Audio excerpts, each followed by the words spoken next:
Alright people, so today's video is gonna be about basic foot technique. I think most of you guys are pretty good climbers, and if you are, you should just close this video now because you won't learn anything new. Unless you want to correct me, then that's fine of course, because I'm sure there are a lot of different things I will miss in this video. But I'm gonna do my best to cover the most important parts of basic foot technique. Alright, let's get to it! So first off, regarding shoes. My shoes are about half a big toe smaller than my feet. I like to put my shoes halfway on to warm them up, and then right before I get on the wall, I pull them all the way on. Make sure your shoes are clean, because the layer of chalk makes a huge difference when it comes to friction. Let's start this tutorial with the basic toe. The reason you want to use the toe and not the side of your foot is so that you can move around as well as increase reach. I'm gonna show you exactly what I mean. Let's start with a huge foothold. This is how not to place your foot. In this position I'm stuck, not able to move around without yanking myself off the wall. By using the tip of my shoe, I'm free to move around, and I'll even gain a few centimeters of reach. I'll show you a better example with a smaller foot. How not to do it? The smaller the foot, the more important it is to place your feet correctly. That's better. Keep your eye on the prize. One thing many people do wrong. Do you see what I'm doing wrong here? Let's play it again. I'm gonna pause it here. I'm not looking where I'm placing my foot. A lot of people do this mistake. Don't take your eyes off your foot until it's securely placed. So this is how you should do it. Make sure the foot is placed right, then look up. A good way to practice your footwork is by climbing as quietly as possible.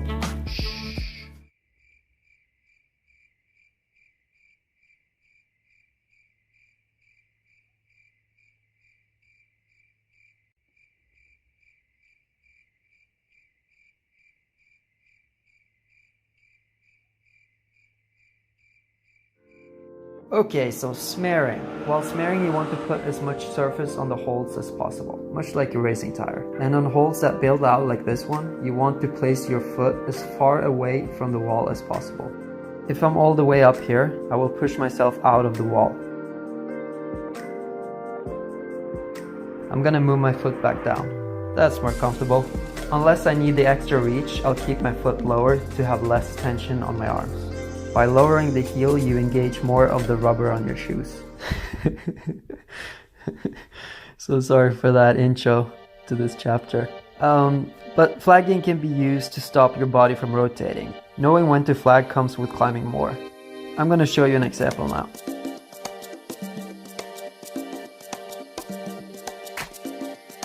Here I'm just supporting with my right foot, making this boulder much harder for myself. You see how much easier that was flagging? Drop knee.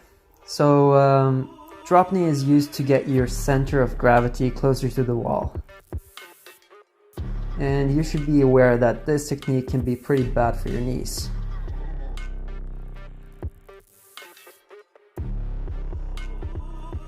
Climbing on 2 foot, you use a lot of drop knees. So I'm gonna pull up a photo here. This photo is actually from Neanderthal. And you can see the drop knee here is pretty aggressive, meaning that it's pretty bad for the knee. To become better at drop knees, you should stretch your legs. It really helps being flexible. Toe hook.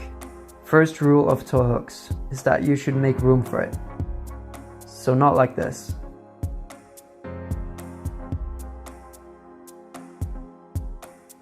Keeping your legs straight helps.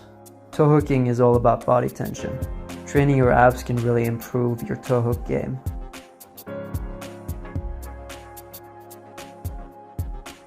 I'm gonna show you a fun toe hook bowler now. So this bowler requires you to land a hook to stop the swing. I'll play it a little bit slower. This bowler is more about timing though, but it's basically impossible without that toe hook. That was a fun bowler, right? I told you it was gonna be fun. Alright, heel hook. Heel hooks are used all the time. Sometimes by sitting on the heel, other times by pulling with the heel, like here. I even got a heel toe cam here. And here's a more standard heel hook. where I use my heel to pull.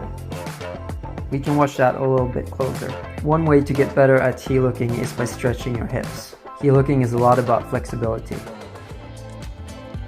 Okay, so last foot technique, bicycle. Okay, so this technique is pretty similar to toe hooking, but here you're using both feet, hooking with one foot while stepping with the other. Here I'm stepping with my highest foot, but it can also be the other way around. This move helps you keep the hook in place and can help you create momentum if, let's say, you had to do a big move off that position. Alright, so that was the end of this tutorial on basic foot technique.